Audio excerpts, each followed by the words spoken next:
بەرز و بەڕێز بێت یادی قوربانیانی شیمیابارانی مەقەڕەکانی ناوەندی کۆمەڵە لەلایەن ڕژیمی بەعسی عێراقەوە. ئەمڕۆ سێشەممە 25 گوڵان ساڵ ڕۆژی بردمانی شیمیایی مەقەڕەکانی ناوەندی کۆمەڵەیە لەلایەن ڕژیمی بەعسی عێراقەوە. ئێوارەی 25 گوڵانی ساڵی 1367 هەتاوی مەقەڕەکانی ناوەندی کۆمەڵە هەڵکەوتوو لە دۆڵی بۆتێ لە 20 کیلومتری باکووری شاری ڕانیە لە کوردستانی عێراق کرا ئامانجی بردمانی شیمیایی فڕۆکە جەنگیەکانی ڕژیمی جنایەتکاری بەعسی عێراق. لەم هێرشە جنایەتکارانەیەدا 23 ئەندام و کادری حیزبی کۆمۆنیستی ئێران و کۆمەڵە گیانیان لەدەستا و نزیکەی 150 کەسیش بریندار و ژەهراوی بوون. ئەم هاوڕێیانە لە زومرەی شایستەترین و تێکۆشەرترین پێشڕەوانی بزوتنەوەی کرێکاری و کۆمۆنیستی ئێران و سیما ناسرا و دێرین و خۆشەویستەکانی ناو جەماوەری خەڵک بوو.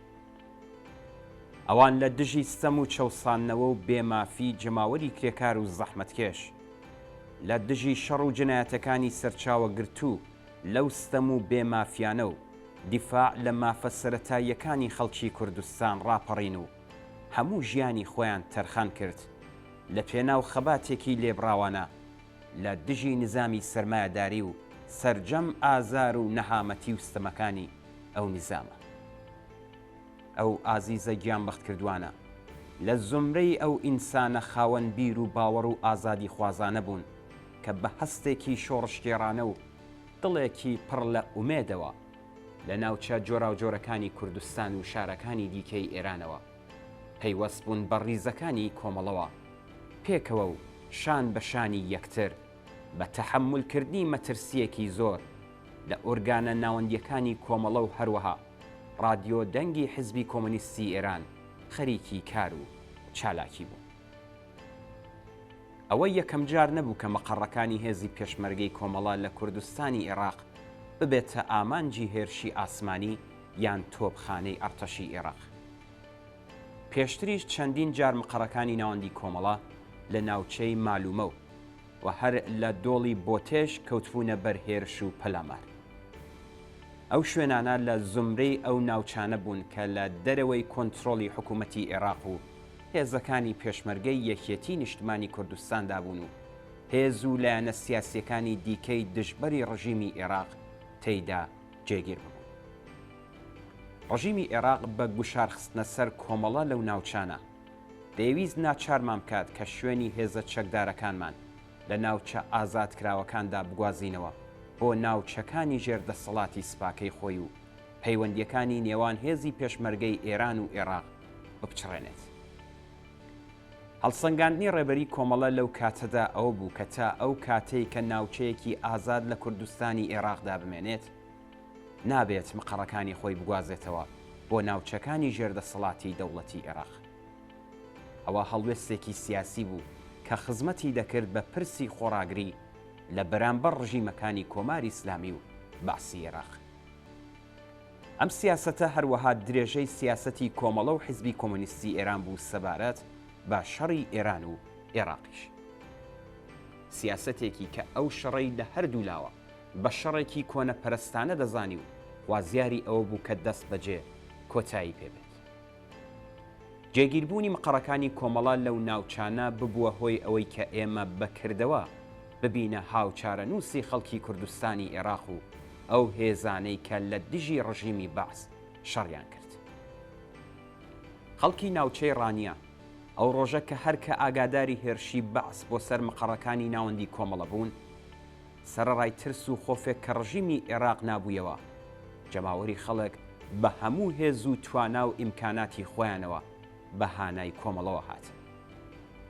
بریندارەکان و کەلوپەلیان لەگەڵ دەگواستینەوە بە شوێن هاوڕێیانی بێسەر و شوێندا دەگەڕان خۆراک و پێداویستیان بۆ دابین دەکردین. ماشێن و ئامێرەکانی گواستنەوەیان دەخستە اختیارمانەوە و بەم جۆرە شانۆیەکی شکۆداریان لە هاوسۆزی و هاوپشتی خۆیان بۆ کۆمەڵە نیشاندا و سەلماندیان کە کۆمەڵە بەهی خۆیان دەزانن. لە هەمان کاتدا زۆریەک لە پزیشک و دەرمانخانەکانی شاری سلێمانیش سەرەڕای ئاگادارکردنەوەکانی دەوڵەتی بەعس بە نەهێنی کەوتنەخۆ بۆ دابینکردنی کەلوپەلی پێویست بۆ دەرمانکردن و چارەسەرکردنی بریندارەکان. هاوپشتی و هاوسۆزی بێدەریغی خەڵکی کوردستانی عێراق و بە تایبەت خەڵکی ڕانیە و گوندەکانی ئەو دەڤەرە لەگەڵ پێشمەرگەکانی کۆمەڵە لەو ڕۆژەدا وەک یادەوەریەک هەرگیز لە بیر و مێشکدا ناسڕدرێتەوە.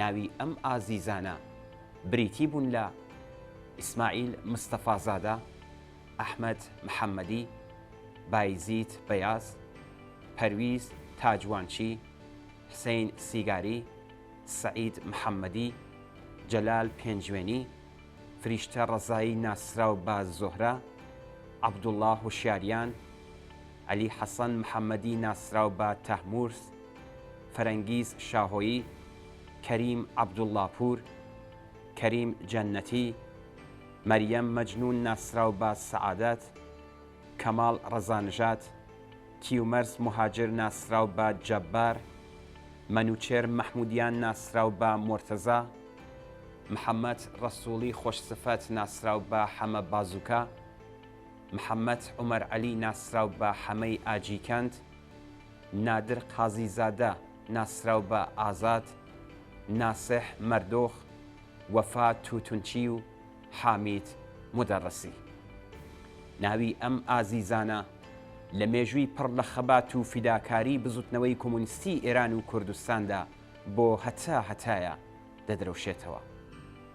ئەمڕۆ گڵکۆی ئەم پۆلە لە ژنان و پیاوانی ماندوو نەناس و خەباتکاری کۆمەڵە و حیزبی کۆمونیستی ئێران لە شوێنی گیانبەختکردنیاندا بۆ تەژوانگەیەک بۆ نوێکردنەوەی پەیمان لەگەڵ ئامانجە بەرز و ئینسانیەکانیان و پەیمان نوێکردنەوە لەگەڵ بنەماڵە سەربەرزەکانیان.